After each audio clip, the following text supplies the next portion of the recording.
and welcome to Phantom Fables TV. Don't forget to show your support by liking, commenting, subscribing, and turning on notifications. Thank you. Have you ever stared up at the stars, wondering if we're alone?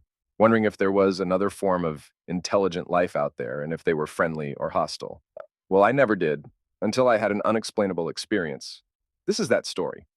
It was July 2009. I had just graduated from high school living in rural Nebraska. The job market was kind of poor, so unfortunately, I had to take the only job I could find. There was a tiny little town nestled in the middle of nowhere, over 2 hours away from the closest city.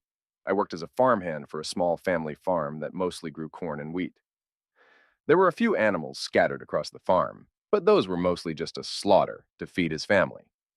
I lived in a small little farmhouse a few yards away from the family's house. It was a small 800-square-foot cabin with just enough room for myself.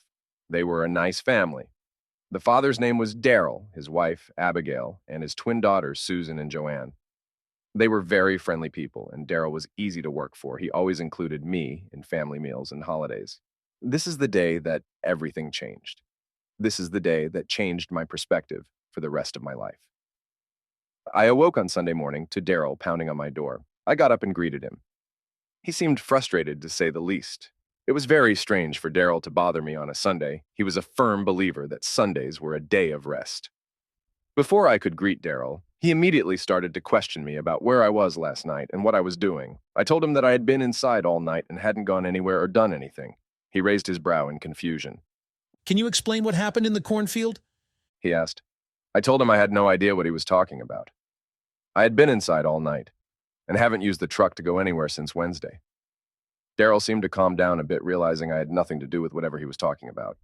He motioned for me to follow him. We got in the small farm truck and we took off down the road, passing acres and acres of crops, and finally coming to a stop about a half-mile away from the house. I don't see anything. I said. He opened the door and motioned for me to follow him to the bed of the truck. He handed me some binoculars and told me to stand on top of the toolbox. In the middle of the field, 2 large, overlapping circles with nothing but dirt in the middle of hundreds of acres of crops. There was not a trace of a single wheat or corn plant in those circles. It made no sense. What kind of machine would strip the whole plant out of the ground, leaving bare dirt and no tire tracks whatsoever leading up to the circles? I put the binoculars down to look at Daryl. I told him I have no idea who or what could have made that kind of indention on the soil. Frustrated to say the least, Daryl and I got back into the pickup truck and start traveling back towards the house. When did you notice this, Daryl? I asked. He said he had woke up this morning when his dog started to bark, and he looked out his bedroom window to see a faint glimpse of the strange shapes in the crops, and he didn't realize how large they really were until we went down there and took a closer look. Daryl was angry, and rightfully so. This and his harvest was his livelihood. His family depends on it. Daryl angrily accused some local drunks or teenagers of doing the deed. I tried to reason with Daryl and explained that if it was kids or a drunk person, there would have had to have been some kind of tire marks leading out to the bare spots. After calming down a bit, I think he finally started to understand my point. Regardless, they're going to pay for what they did to my crops. I'm calling the sheriff. Hopefully they can find something out and put a stop to this, because if they've done it once, they'll do it again. The little county that we were in only had 2 sheriff deputies on duty at a time, and could take up to an hour and a half to get one to respond out here. I returned back to my little cabin and pulled out my laptop, researching different types of farm equipment that could have possibly done this. I searched for hours. The only thing I could find that was slightly close to that was a European harvesting tractor, but it didn't leave the ground bare. It left the stalks in the ground. I texted Daryl, my finding hoping that if one person out here had a harvester similar to that, they would know who it was, because it's pretty uncommon in the United States. I continued to go down the Google rabbit hole and finally came to an image that almost exactly resembled the pattern left in Daryl's crops. I opened the website to find a UFO forum. With pages and pages of different crop circles, I chuckled to myself, as if this was a UFO or an alien race doing this. There were hundreds and hundreds of crop circles reported across the United States, even a handful in the same state as us. There were nutcases all on this forum, claiming to have seen UFOs landing and taking off, or abducting livestock or mutilating cattle, feeling ridiculous. I shut the webpage and decided it was time to make a run to the local grocery store. I told Daryl I'd be taking the truck into town and that I would be back in an hour or so. Being a small family farm, Daryl was not exactly able to pay me well, but he made up for it in other ways. He gave me a vehicle to use as I pleased. And I was welcome to the dinner table with his family every night. There was no retirement or medical benefits. This was not something I planned on doing for a career. I just graduated and found myself needing a job. The goal was to be able to save my money and hopefully go through an online college and get my degree in business. In hopes of someday having my own business to run, I wasn't sure in what exactly, but Daryl was aware of my plan and supported me. I worked Monday through Friday from 8 to 5, occasionally working later as needed. Rather than pay me overtime, he would let me off earlier so that my hours remained at 40 a week. The dirt road finally turned into pavement as I arrived into Colleyville, a small town of about 3,000 people about 40 miles away from Daryl's farm. Colleyville was the county seat and by far the largest little town in the area. I pulled to a stop in the parking lot of the local family grocery store and made my way inside. I came here at least once a week to stock up on the essentials. The employees at the grocery store knew me by name. I made my way through the store, grabbing the things I needed: some deodorant, laundry detergent, sandwich, meat, bread, etc. I finished up my grocery shopping before heading back to the parking lot. I put my groceries in the bed of the pickup when one of the sheriff deputies approached me. He knew that the truck belonged to Daryl, and it was one of his farm trucks. Hey, son, my name is Deputy Williams. Daryl called in a report this morning about some destruction to some of his crops. On your way back to the farm, be sure and let Daryl know. I'll be there shortly after finishing up here in town. He went on to inform me that people were reporting their dogs, cats, and other pets missing. They were afraid some teenagers were stealing pets or some kind of prank. Thinking nothing of it, I got back into the truck and headed back to the farm. I pulled into the drive to see Daryl playing with the kids. I made my way over to him, telling him that I saw Deputy Williams and he would be here shortly. Daryl nodded and continued playing with the kids. I made my way back into the cabin. I unloaded my things before settling myself down onto the couch to finish up the evening by watching some TV.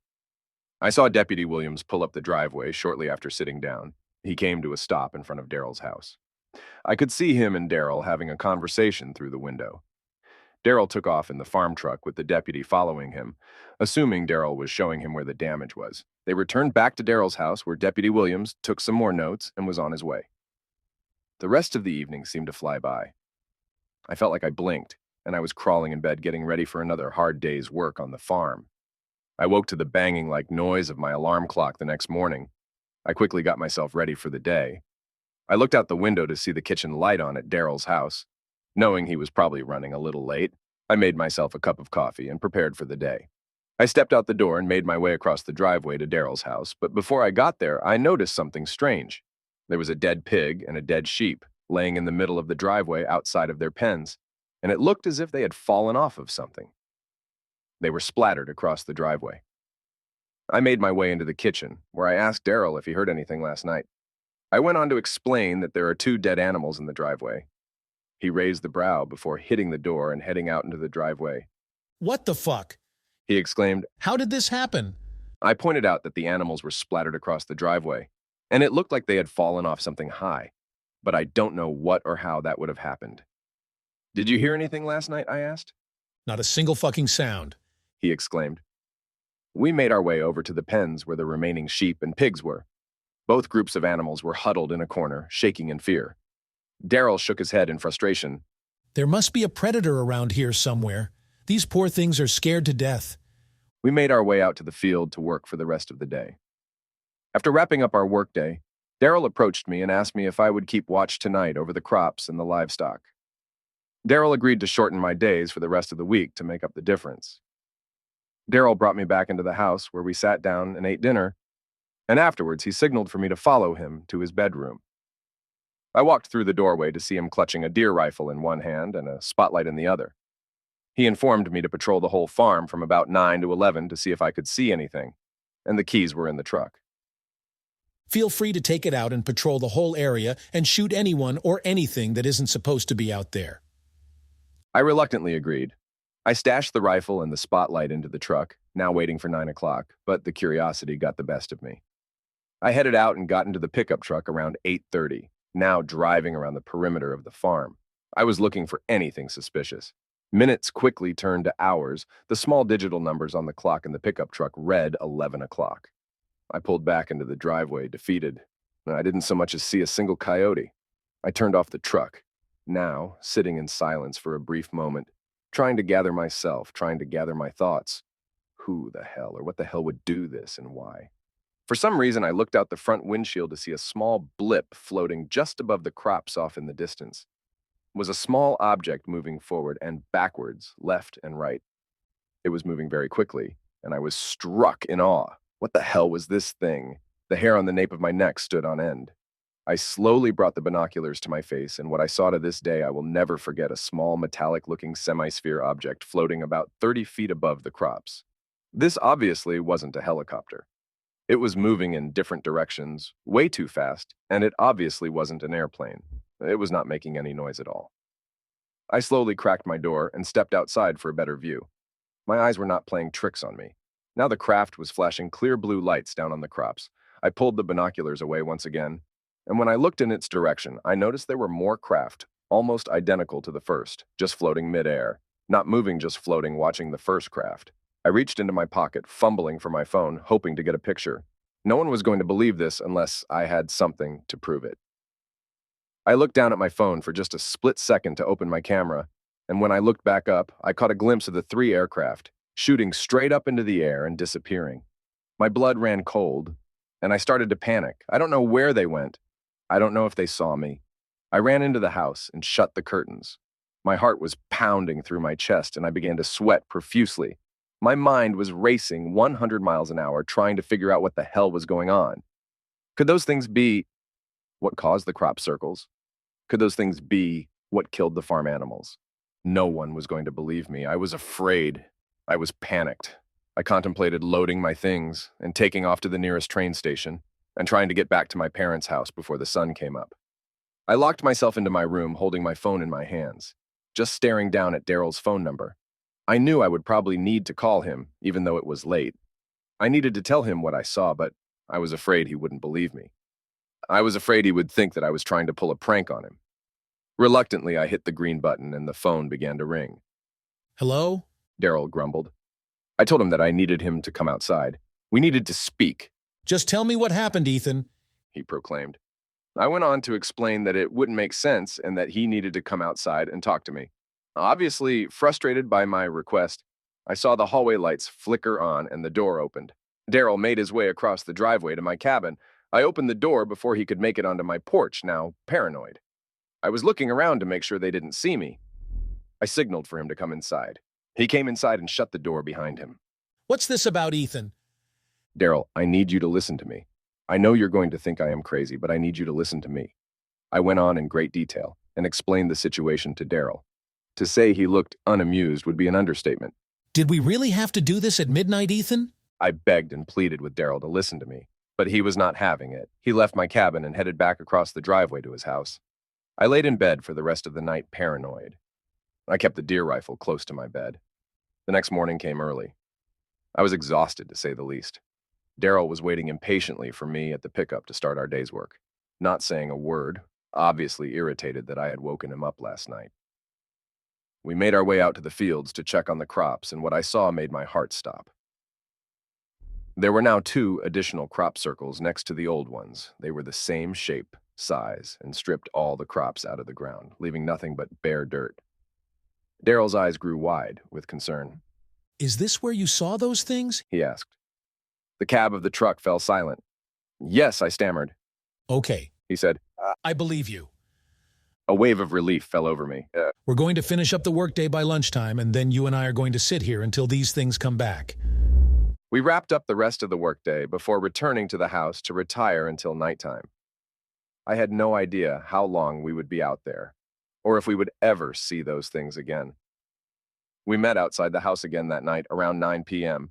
We sat in the cab of the pickup truck in the driveway facing the crops where they had previously been. Minutes turned to hours. It was now 1 a.m. with no sign of them. I think we were both feeling pretty defeated, when all of a sudden the 3 craft appeared out of nowhere, almost as if they were moving faster than the speed of light, and the same thing happened again. One craft hovering above the crops, darting forward, backwards, left, and right. In a very quick and smooth motion, the other 2 stayed behind, hovering above the tree line just like they were the night before. Daryl's eyes grew as wide as saucers. What the fuck? He silently muttered. He put the binoculars to his eyes and watched what we were seeing. We sat in silence for a good 3 minutes watching this take place. Daryl's face turned red, and anger began brewing in him. Before I could try to calm Daryl down, he'd already stepped out of the truck with his deer rifle in his right hand and a spotlight pointing at them. "No!" I exclaimed. The craft stopped moving and rotated. A bright light was now pointing straight at us. I was frozen in fear, whatever these things were, and I had no idea what they were about to do. The craft slowly started moving its way towards the house where we were. Quickly, the other two craft followed in pursuit. Daryl raised the rifle and fired warning shots. They did not seem deterred at all. I flung the door open and ran for my life into the cabin, grabbing my kitchen knife, the only thing I had to protect me. I ran into the back bedroom and stuffed myself under the bed in the corner, hiding like a small scared child. The events that took place after that will haunt me for the rest of my life. Daryl fired the remaining 5 rounds in his deer rifle before his screams pierced my ears, rattling my brain. Bright blue lights then filled my house. They were so bright, they were blinding. I tried to push myself as far up in the corner as I could, trying to stay unilluminated. Then a loud buzzing noise filled the air to a deafening degree. It happened so fast. I'm not sure how long it lasted, maybe around 30 seconds. But after that, the lights and the buzzing sound disappeared, and it seemed the whole world fell silent. It was so quiet. I could hear my ears ringing. I stayed under my bed and was afraid to move until daylight. I awoke to the sunrise piercing through my window, staying on my hands and knees. I crawled to the window to look outside. There were no signs of the craft, but there was also no signs of anything else. All the pigs and sheep vanished. I kept my head down low and slithered around the house, packing my things. I didn't care how good the job was. I was getting the hell out of here. I packed my things and threw them into the truck. Laying next to the truck was Daryl's empty deer rifle. There was still a cartridge jammed in the action. I picked it up, refilled the magazine, and put a round in the chamber. Against my better judgment, I snuck my way up to the front door. I had worked here for about a year now. I figured I was past the point of knocking if they were home. I opened the door. It was dead silent. I turned on the light switch with no luck. All the electricity was out. I pulled my phone out of my pocket, thinking that maybe calling 911 was the best action, but I had no service. I made my way through the living room and bedrooms, knocking on it before slowly entering. There was no sign of Daryl, Abigail, no one. The house seemed completely undisturbed, not wanting to alert anyone that I was here. I slithered my way to the end of the hallway and knocked on the girls' rooms. I opened them to find them in the same condition, empty, not a soul in sight. I searched every inch of that house, top to bottom, every drawer, every cabinet, every closet, everything. Everything was just as I left it, clean, neat, and tidy. Abigail and Daryl's phones still laid on their bedside table. If they had fled last night, they would have surely taken that with them, or at least some clothes or some kind of belongings. Nothing was adding up.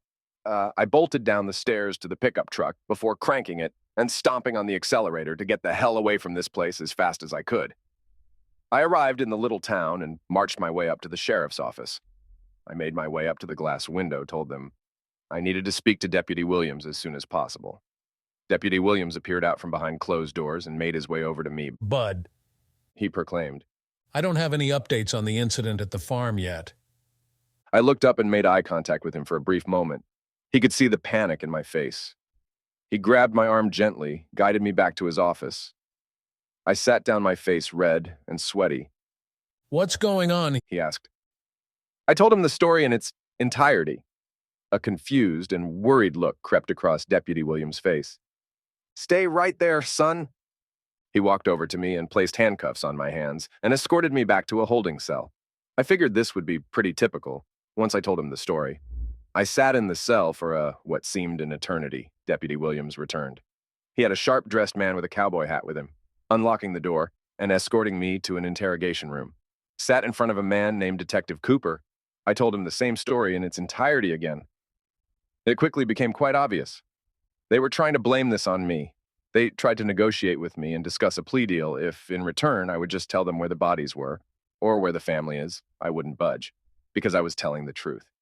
This went on for hours, telling the same story and every single detail every time, and they continued to try to get a plea deal out of me. I used my one phone call to call my parents back home. I told them I had no time to explain, but I needed an attorney. I remained in the jail for a couple more days before my attorney met with me. This process went on for months. I finally went to trial, where I was found not guilty. 3 months later, I was able to return home. I never found out what happened to Daryl and his family, and I guess I never will.